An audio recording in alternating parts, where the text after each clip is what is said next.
అందరికీ రామ్ రామ్. ఏం తిన్నారు? మండే వైట్ రైస్ చేసిన నేను. వైట్ రైస్లోకి బీరకాయ కర్రీ చేసిన అండ్ సాంబార్, అనంకాయ సాంబార్.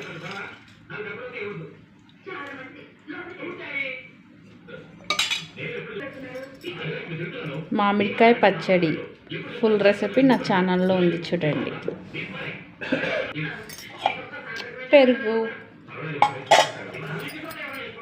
తాగడానికి మంచి నీళ్ళు.